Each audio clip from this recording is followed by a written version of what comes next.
Dan pemirsa, itu tadi pekerjaan rumah di bidang infrastruktur bendungan, tapi pekerjaan rumah tidak berhenti di situ saja. Ada target pembangunan 1 juta rumah per tahun untuk masyarakat yang berpenghasilan rendah. Kita akan lebih lanjut membahas ambisi di sektor perumahan ini. Kali ini telah hadir di studio Muhammad Joni selaku Sekretaris Umum Housing and Urban Development Institute. Selamat malam Pak Joni, selamat bergabung bersama kami. Pak Joni, apa kritik dan juga input Anda untuk Pak Jokowi khususnya untuk sektor perumahan? Ya, takdir manusia kan tinggal di rumah. Rumah itu tidak ada yang menggantung di langit. Rumah dibangun di atas tanah.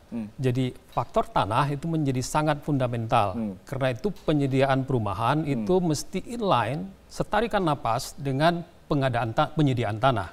Kita bersyukur sudah ada upaya untuk membuat land bank, segera mungkin ada perpresnya, walaupun kita berharap itu PP, dan itu akan menjadi sangat signifikan sebagai lompatan yang eksponental bagi penyediaan dan pemenuhan hak bermukim bagi masyarakat berpenghasilan rendah. Tapi kalau kita lihat realisasi untuk rumah ini terkesan lamban jika dibandingkan dengan perkembangan pembangunan jalan seperti itu. Apa insight dari Ada hal yang berbeda karena kalau infrastruktur atau jalan kan hanya membangun.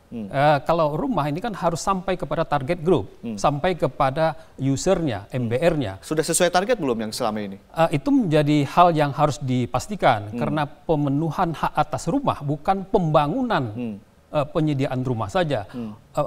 MBR, masyarakat berpenghasilan rendah itu atau warga yang harus menikmati rumah kan harus tinggal dalam rumah, bukan membeli rumah lantas itu untuk diinvestasikan. Anda lihat ada pola seperti itu untuk rumah bersubsidi ini? Oh ya, pola seperti itu kan sangat mungkin saja terjadi dan saya kira selagi masih saja ada celah itu akan bisa terjadi dan isu atau persoalan berkaitan dengan tercapainya target grup kita adalah MBR, masyarakat berpenghasilan rendah. Berbeda dengan masyarakat yang bukan berpenghasilan rendah, yang notabene itu adalah domain perumahan komersial. Kita berbicara soal public housing, perumahan rakyat, dan itu adalah targetnya adalah masyarakat berpenghasilan rendah, dan itu yang harus dipastikan. Itu adalah perintah konstitusi, perintah Undang-Undang 1/2011 dan juga Undang-Undang Rumah Susun. Backlog berapa sih Pak untuk kebutuhan total di Indonesia? Rumah. Data yang konservatif itu ada 13,6 juta.